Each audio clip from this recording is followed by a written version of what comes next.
जय हिंद दोस्तों। UPSC EPFO 2025 खत्म हो गया है और मैं उम्मीद करता हूँ कि सभी का एग्ज़ाम बहुत अच्छा गया होगा। और बेसिकली आज हम इस सेशन में ये देखने वाले हैं कि ज़्यादातर जो स्टैटिक जीके का जो पोर्शन आया है ईपीएफओ में, वो किसी ना किसी एग्ज़ाम के पीवाईक्यूज़ से ही पूछा गया है और हम सारे क्वेश्चंस का जो सोर्स है उसको ट्रेस बैक करेंगे और देखेंगे कि वो क्वेश्चंस कौन से एग्ज़ाम के पीवाईक्यूज़ हैं एक्चुअली में। ठीक है? तो पहला जो सवाल है वो ये है कि who amongst the following discovered the rock art of Bhimbetka. ठीक है? अच्छा, शुरू करने से पहले मैं ये बता दूँ कि मैं इस पूरे सेशन का पीडीएफ अपने टेलीग्राम चैनल पे डाल दूँगा।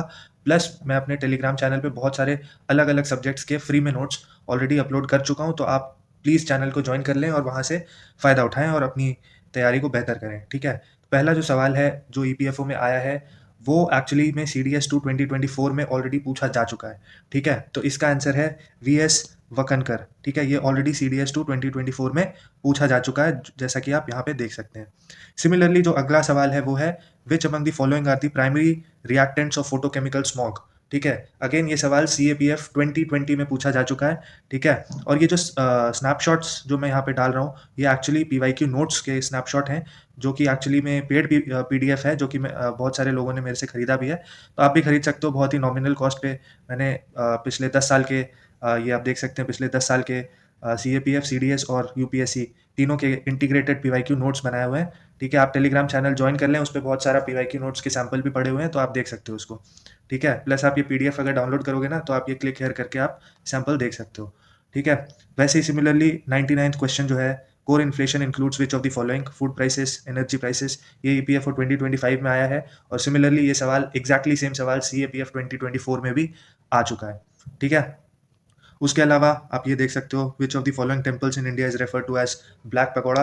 ठीक है? ये एक निमोनिक बुक जो कि मैंने अपने चैनल पे डाला था फ्री में, उससे डायरेक्टली ये सवाल पूछा गया है। तो आप भी फ्री हिस्ट्री निमोनिक बुक मेरे चैनल से डाउनलोड कर सकते हो और उसका फ़ायदा उठा सकते हो। ठीक है? सिमिलरली जो नेक्स्ट सवाल है वो है पार्ट्स ऑफ द कॉन्स्टिट्यूशन से रिलेटेड। तो ये भी देख सकते हैं आप, सीएपीएफ 2020 और निमोनिक बुक दोनों को कंबाइन करके सवाल पूछा गया है। ठीक है? नेक्स्ट ह्यूमन राइट्स इंस्टीट्यूशन के ऊपर एक सवाल है।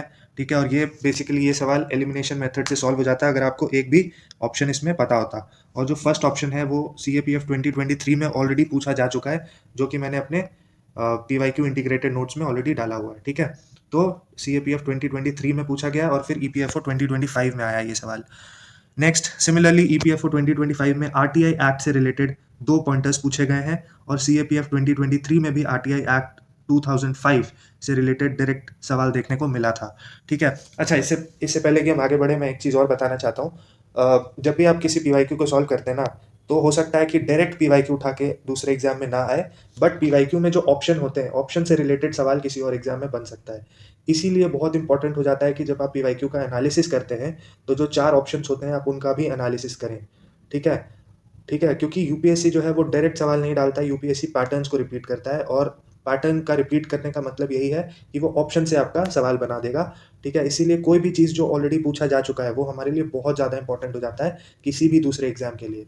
ठीक है? इसीलिए मैं हमेशा सजेस्ट करता हूँ कि आप अगर सीडीएस की तैयारी कर रहे हो या सीएपीएफ की, तो आप दूसरे एग्जाम्स की भी पीवाईक्यूज़ लगाओ। ठीक है? क्योंकि आप बस सीडीएस का कर रहे हो और सीडीएस का ही लगाओगे, तो फिर दिक्कत है, क्योंकि जनरली दूसरे एग्जाम से पीवाईक्यूज़ पूछे जाते हैं। ठीक है? आगे बढ़ते हैं। ये parliament, constitution of India parliament के ऊपर सवाल है। सॉरी, ये कॉन्करेंट और स्टेट लिस्ट के ऊपर सवाल है। ये भी सीएपीएफ 2020 में डायरेक्टली पूछा जा चुका है और ये चीज़ मैंने अपने निमोनिक बुक में भी डाला हुआ है। ठीक है? नेक्स्ट, सुप्रीम कोर्ट और हाई कोर्ट से रिलेटेड एक सवाल है, जो कि सीएपीएफ 2021 में पूछा जा चुका है। ठीक है? आप इसमें देख सकते हैं, only the supreme court of India is vested with the power to punish for contempt of itself. ठीक है? Which is a wrong statement, because supreme court और हाई कोर्ट दोनों ही कंटेम्प्ट लगा सकते हैं। ठीक है? मैंने अपने चैनल पे फ्री में लक्ष्मीकांत का भी पूरा नोट्स डाला हुआ है और उस नोट्स में बहुत क्लियरली मेंशन किया हुआ है कि हाई कोर्ट और सुप्रीम कोर्ट दोनों ही कंटेम्प्ट लगा सकते हैं। ठीक है? और फिर दूसरा जो है कि एडवाइजरी ज्यूरिसडिक्शन, ये तो बहुत बार बहुत सारे अलग-अलग एग्जाम्स में पूछा जा चुका है और ये सीएपीएफ 2021 में भी आ चुका है। ठीक है? नेक्स्ट, अगर आप देखो तो डीपीएसपी से रिलेटेड सवाल है। ये भी डीपीएसपी से रिलेटेड जो सवाल है, ये भी मेरे निमोनिक बुक में ऑलरेडी मेंशन्ड है। इसके अलावा सीएपीएफ 2019 में ये सवाल देखने को मिला है डायरेक्टली और यूपीएससी 2014 में भी ये सवाल डायरेक्टली देखने को मिला है। ठीक है? नेक्स्ट जो सवाल है वो है परमाफ्रॉस्ट से रिलेटेड और सिमिलर क्वेश्चन हमको देखने को मिला है CAPF 2022 में।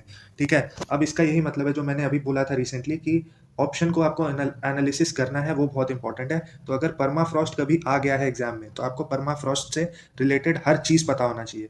ठीक है, और अगर आपने CAPF 2022 में के पेपर को एनालाइज किया होगा अच्छे से तो फिर आप इस सवाल को बहुत ही आराम से सॉल्व कर लेते। ठीक है, अब नेक्स्ट वापस से सुप्रीम कोर्ट और बहुत सारा अलग अलग स्टेटमेंट का मिक्सचर लेकर के एक सवाल पूछा गया है, जो कि अगेन ये जो स्नैपशॉट मैंने लगाया है ये मैंने अपने एक्चुअली टेलीग्राम चैनल पे फ्री में लक्ष्मीकांत का नोट्स अपलोड किया है, उससे स्क्रीनशॉट लेके लगाया गया है। तो ये सारे जो स्टेटमेंट्स हैं ये सारे उस नोट्स में कवर्ड हैं ऑलरेडी। तो आप बहुत आराम से इस दोनों सवाल को बहुत ही आराम से कर लेते हैं क्योंकि बहुत ही बेसिक क्वेश्चन है। ठीक है, इसके अलावा AWACS का फुल फॉर्म पूछा गया है जो कि मैंने अपने चैनल पे अपलोड किया था, तो उसका मैंने स्क्रीनशॉट लगा दिया है। ठीक है, फिर कार्बोलिक एसिड, ठीक है, ये EPFO 2025 का सवाल है जो कि SSC CGL 2017 से रिपीट किया गया है। ठीक है, तो SSC CGL 2017 में सेम सवाल एग्जैक्ट कॉपी पेस्ट सवाल पूछा गया था, which of the following is also known as carbolic acid. ठीक है, इसका आंसर है फिनॉल।